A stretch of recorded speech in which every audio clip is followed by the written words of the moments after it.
Hello everyone, good morning. কেমন আছো তোমরা সবাই? আশা করি তোমরা সবাই খুব ভালো আছো আর আমিও কিন্তু খুব ভালোই আছি। পিএসটি ব্লগে আরও একটি নতুন ভিডিওর সাথে অনেক স্বাগত জানিয়ে ব্লগটি শুরু করছি। আর এখন ঘড়ির কাঁটায় বাজে সকাল ৮টা। তো এখন থেকেই সাথে নিয়ে ব্লগটি শুরু করছি। আমি সকালবেলা অনেক তাড়াতাড়ি ঘুম থেকে উঠেছি আজকে। ঘুম থেকে উঠে আমার স্নান, পুজো, বাসি কাজ সব কমপ্লিট হয়ে গেছে। তারপর দেখি মাম্মাম উঠে পড়েছে। তারপরে ওর পাপাও একসাথে উঠেছে। তো ও ফ্রেশ হয়ে গেছে আগেই। তো আমাকে বলল, "একটু চা করে দাও, আমি চা খাবো।" আর এদিকে মাম্মামও ঘুম থেকে উঠে গেছে। এই সকালটা মাম্মাম যখন ঘুম থেকে ওঠে না, তখন অনেকটা তাড়াহুড়ো শুরু হয়ে যায়। কারণ ওকে না 8:30টার মধ্যে স্কুলে পাঠাতে হয় রেডি করিয়ে। তো আর মাম্মাম ঘুম থেকে উঠতেই চায় না। এইজন্য সকালে মাম্মাম যখন ঘুম থেকে ওঠে তখন একটু তাড়াহুড়ো হয়ে যায়। তো এখানে মাম্মাম যতক্ষণ ব্রাশ করছিল ততক্ষণে আমি দুজনের জন্য ২ কাপ চা করে নিলাম। আর এখানে মাম্মামকে স্কুলে যাওয়ার জন্য রেডি করিয়ে দিলাম। এখনো কিন্তু মাম্মামের খাওয়া হয়নি। তাই বললাম, "মাম্মাম তুমি একটু বসো, আমি খাবার নিচ্ছি। তারপর খেয়েই তুমি স্কুলে যাবে।" তো দুজনের জন্য ২ কাপ চা আর ভুজিয়া দিয়ে মুড়ি নিয়েছি। সেটাই মাম্মামকে একটু খাইয়ে দেবো। মাম্মাম না কিছু মামামকে এখন খেতে স্কুলে চাইছে দিয়ে না। আসলাম, স্নান করেছি। সকালবেলা যেহেতু কিছু কাচাকাচি হয়েছে, তো সেগুলো এখন যাব রোদে দিতে। তো সবার আগে ওড়নাটা নিয়ে নিয়েছি, কারণ ছাদে প্রচুর রোদ, মানে সকাল 6টা থেকেই এত পরিমাণে রোদ উঠেছে যে বলার না। তো সেই জন্য এখন এই যে ওড়নাটা মাথায় দিয়ে তারপর ছাদে যাব। এই যে এসেই বিছানাপত্র ঘরটাকে পুরো ক্লিনিং করবো। তো চলো ছাদে আর একটা জিনিস দেখাবো, জামা কাপড়গুলো দিয়ে দিই, তারপর তোমাদেরকে আরও একটা নতুন জিনিস দেখাবো। যা দেখে হয়তো তোমাদেরও সেটা ভালো লাগবে। আমার তো ভীষণ ভালো লাগছে, প্রথম বছর আরও বেশি ভালো লাগছিলো।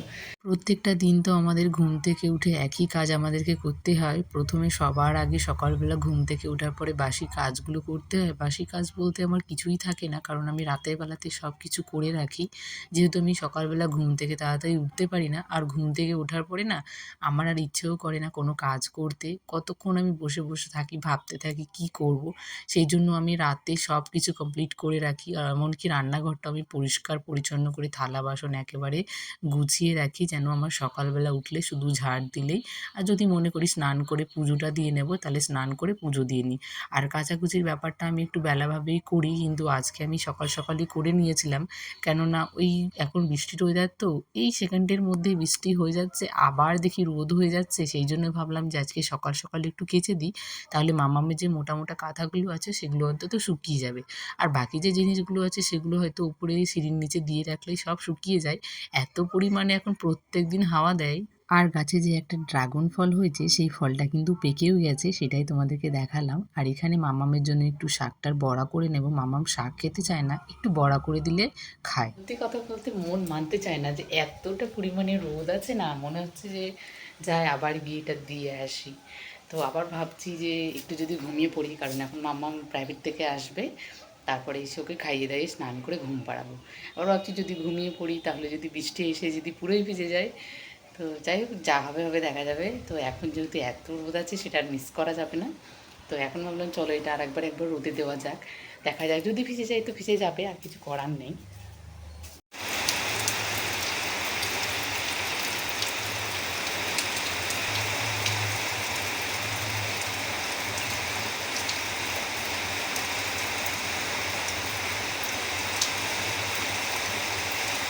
দেখো মনে কতটা খুশি আর আনন্দ নিয়ে বললাম না যে কত রোদ বাইরে, যেমন রোদ তেমন কিন্তু বৃষ্টিও হয়েছে, ঝমঝমিয়ে পুরো বৃষ্টি নেমে গেছে। আর আমি না ঘরে ছিলাম, বুঝতেই পারিনি। ছাদের উপর যে জামা কাপড়গুলো দিয়ে এসেছিলাম, জামা কাপড়গুলোও ভিজেছে, তার সাথে যে মাম্মাম যে জল ফেলে দিয়েছিল তোশকটা ভিজেছিল, সেই তোশকটাও ভিজে গেছে। তাই আবার ছাদেই রেখে এসেছি তুলে, কারণ পরের দিনে আবার একটু রোদ দিয়ে নেব, ভালো করে রোদ দিয়ে তারপরেই নামাবো। তো সেই জন্য ওটা ছাদের ওপরেই রেখে দিয়েছি। মাঝখানে অনেকটা সময় চলে গেছে, মামামকে নিয়ে দুপুরবেলা ঘুমিয়েছিলাম। তো এখন সন্ধে হয়ে গেছে। ওই বিকেলবেলা একটু ছাদে হাঁটাহাঁটি করে তারপরে কিন্তু আমি এখানে সন্ধে দিতে এসে গেছি। আর আজকে জানো তো একটু ধূপ দিয়েছি। ধূপ দিলে এত ভালো লাগে যে ধূপের যে স্মেলটা না খুব সুন্দর লাগে। তো ওর না সময় হয় না সন্ধেবেলায় যে দেবো, তো সেই জন্য আর দেওয়া হয় না। তারপরে না ওই নারকেলের যে ছোবাগুলো সেগুলোই কিন্তু অভাব বলতে পারো, কারণ ওগুলো কিনে আনতে হয়, বাড়িতে তো থাকে না। ওকে বলি অফিস থেকে নিয়ে আসার সময়, কিন্তু ও যেদিন মনে হয় সেদিন নিয়ে আসে। আর তারপরে অনেকটা রাতও হয়ে যায়, তো আস্তে আস্তে ততক্ষণে হয়তো ওই যে দোকান হয়তো খোলা থাকে না, বন্ধ হয়ে যায়, সেই কারণে কিন্তু আনা হয় না। তো এর আগের দিন যখন বোন এসেছিল, বোনের বাড়িতে অনেকগুলো ছিল, এনে দিয়েছে। তো এখন আমার অনেক কদিন যাবে, তাই এখন প্রত্যেক দিনই বলতে পারো ধূপটা দিই, এত ভালো লাগে না।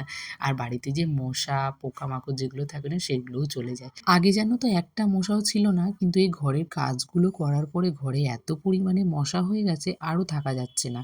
তাই ধূপটা দিলে না অনেকটা মশা কমে যায়। আর সন্ধেবেলায় করে নিয়েছি মাম্মামের জন্য দুধ আর আমার জন্য চা। তো এখন মাম্মাম খাবে দুধ আর আমি খাবো চা। তো এখন চাটা খেয়ে নেবো, সন্ধ্যাবেলার টিফিন। তো যাই হোক, আজকের ভিডিওটা আমি আর বড় করছি না। ভিডিওটা তোমাদের কেমন লেগেছে তুমি অবশ্যই কমেন্টে জানাবে।